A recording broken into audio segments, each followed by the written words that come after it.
Be still, and know that I am God. These words from Psalms chapter 46 verse 10 are a tender and profound invitation whispered from the heart of the Creator to our own restless souls. This is a call to cease our striving, to let go of our frantic activity, and to enter into a quiet space where we can truly encounter the divine. We live in a world saturated with noise, a constant barrage of information, demands, and distractions that clamor for our attention.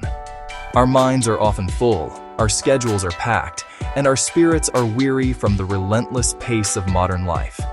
Yet, in the midst of this beautiful chaos, God extends a gentle hand, calling us to step away, to be still, and to find our truest rest in Him. This invitation is fundamentally about relationship. It is a call to come and simply be with the one who made us, loves us, and sustains us. It acknowledges the deep human need for a sanctuary, a place of safety and peace where we are not required to perform or produce. God offers Himself as that very sanctuary, that ultimate refuge. The journey into stillness is the path we take to enter that holy space. It is a deliberate choice to turn down the volume of the world so that we might tune our hearts to the frequency of heaven.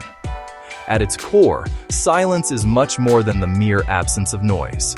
It is a rich, substantive, and positive reality. It is the practice of intentionally quieting not only our external environment, but also the internal chatter of our own minds and hearts. Silence is the fertile soil in which we can cultivate a deeper awareness of God. It is a discipline of subtraction where we purposefully remove distractions, the phone, the television, the endless notifications, to create a space dedicated to attentiveness. In this quiet, we transition from speaking to listening. It is a posture of humility, an acknowledgement that we do not have all the answers and that we need to hear a voice wiser and more loving than our own. Elijah's experience on Mount Horeb in 1 Kings chapter 19, verses 11 and 12 provides a timeless illustration.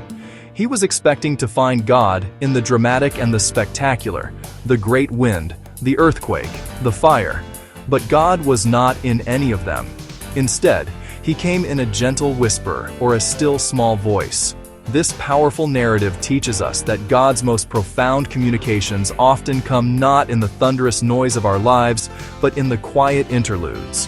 To hear that whisper, we must cultivate a corresponding quietness within ourselves. Silence is not an end in itself. It is the means by which we position ourselves to hear the God who is always speaking, but who often chooses to speak in the gentle, unassuming language of stillness. In Psalms chapter 46 verse 1, the psalmist declares, "God is our refuge and strength, an ever-present help in trouble." This is the foundational promise upon which our practice of stillness is built. We are not stepping into an empty void or a frightening unknown. We are stepping into the strong and loving arms of our God. When we are overwhelmed by the storms of life, when our strength fails, and when the world feels like a threatening place, He is our fortress. Stillness is the secret gate through which we enter this fortress. It is the conscious act of turning away from the noise of our fears and the clamor of our anxieties to find shelter and renewal in the unshakable reality of His presence, a presence that promises to be with us always. Therefore, embracing this call to be still is one of the most vital and life-giving disciplines we can cultivate. It is not about adding another burdensome task to our already long to-do lists. Rather, it is about creating sacred margin in our lives, a holy pause that allows our souls to breathe. It is an act of trust, believing that when we stop our own frantic efforts, God will meet us.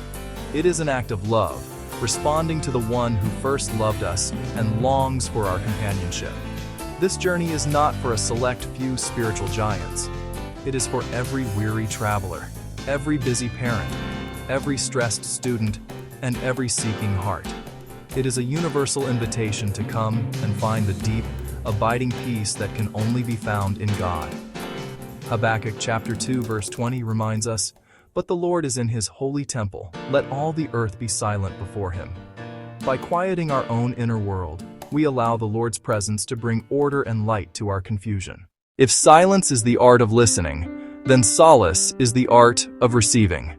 Solace is the deep comfort, consolation, relief that we find in the presence of God, especially in times of sorrow, weariness, trouble. It is not a denial of pain or an attempt to escape from reality. On the contrary, solace is a holy and courageous act of turning toward God with our brokenness, our burdens, our exhaustion. It is the conscious choice to bring our aching hearts to the great physician, trusting that he is both willing and able to provide the healing, comfort. In 2 Corinthians chapter 1 verses 3 and 4, the Apostle Paul calls God the Father of compassion and the God of all comfort. Solace is the act of opening our hearts to receive that divine comfort, allowing His peace to soothe our agitated spirits, His love to mend our fractured emotions. A third focus of solace is the practice of casting our burdens upon the Lord. This is an active, intentional transfer of trust. It is naming our anxieties, our fears, our sorrows, and then deliberately handing them over to God, believing that He cares for us and is strong enough to carry what we cannot. This leads to a fourth focus, the renewing of our spirit. Isaiah 40:31 promises, "But those who hope in the Lord will renew their strength." Solace is not just about feeling better, it is about being made new. Finally, solace is about finding refuge. It is the experience of running into the fortress of God's presence, feeling safe, protected, held. The beauty of solace is that it meets us exactly where we are. Psalm chapter 34 verse 18 assures us, "The Lord is near to the brokenhearted and saves those who are crushed in spirit." Solace is the experience of His nearness in our pain. It is the profound and mysterious peace that settles over a soul that has learned to stop struggling and simply receive the boundless, tender mercy of God. Silence and solace are not opposing disciplines. They are sacred partners in the spiritual life, each one making the other more effective and complete. They are two sides of the same coin of divine encounter, working in a beautiful, symbiotic rhythm. Silence prepares the heart. Solace restores it. Silence is the discipline of emptying. Solace is the experience of being filled. To understand their relationship is to unlock a deeper, more sustainable way of walking with God through all the seasons of life. Mountaintop moments of joy, valleys of sorrow, struggle. Imagine your soul as a house. Silence opens the windows and doors, sweeps the floors, clears the clutter, and makes the house ready to receive a guest. Solace, then, is what happens when the honored guest, God Himself, enters the prepared house of our soul and makes His home there. Embarking on the path of silence does not require a dramatic retreat to a monastery or a complete overhaul of your life. It can begin with small, simple, and intentional steps woven into the fabric of your ordinary day. The first pathway is to schedule a daily appointment with silence. Start with just 5 minutes. Find a comfortable chair in a quiet corner, set a gentle timer, close your eyes, and simply breathe. A second pathway is to create a zone of no distractions, intentionally turning off the sources of external and internal noise. The third pathway involves using a centering word or phrase, like, "Be still," or "Lord Jesus Christ, have mercy on me."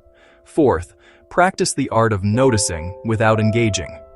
Acknowledge the thought, "There is a worry about work," and let it float by. Finally, end your time of silence with a listening prayer.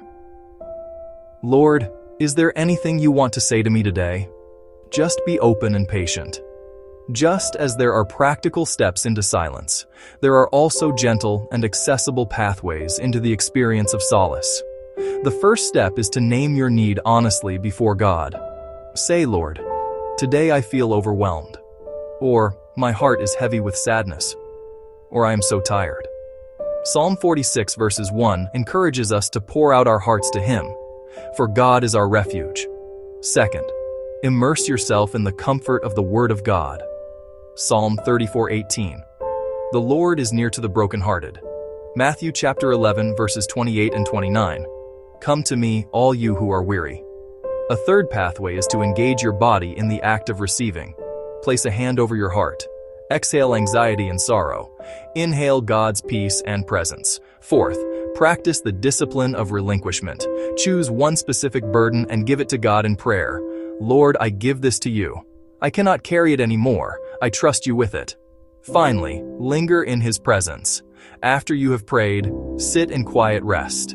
Allow God's peace to settle over you like a warm blanket, filling the space your burden once occupied. This rhythm of quieting, listening, sharing, receiving becomes a life-giving cycle. Silence tunes the instrument of our soul, and solace is the beautiful music that God plays upon it. The true power of these disciplines is discovered when they are woven together into a seamless and life-giving rhythm. This rhythm of refuge is not a rigid formula, but a holy dance, between listening and receiving, between quieting the self and being filled by God. We begin with silence. Become aware of our weariness or sadness, turn to God and receive His peace, and then rest again in a silence filled with the afterglow of His presence. When you consistently practice the rhythm of silence and solace, you will begin to see profound and beautiful changes, like a decrease in anxiety. By regularly entering God's presence, your refuge, you are anchored to something far more stable than your fluctuating emotions or the world's shifting news cycle. Silence acts like a wind that blows fog away, restoring spiritual clarity to discern God's direction. As Lamentations chapter 3, verse 26 says, "It is good to wait quietly for the salvation of the Lord." This quiet waiting cultivates wisdom and resilience. You discover firsthand that the Lord is near to the brokenhearted. Each time you receive His comfort, your faith is fortified. Perhaps the most precious fruit is a deeper relationship with God. He ceases to be distant and becomes a personal friend, a trusted confidant, and a loving Father. You learn the sound of His still small voice and the warmth of His comforting presence. The journey into a deeper life with God does not begin with a giant leap, but with a single, small step. Be gentle with yourself. The invitation from God is not a heavy burden, but a gentle call to come and find rest. Consider one small practice this week. 10 quiet minutes. Read Psalm 62, verses 1 through 2, sit in silence, then share one burden and receive His peace. Say, Lord, I give this to you. Breathe in His peace. Rest in His love.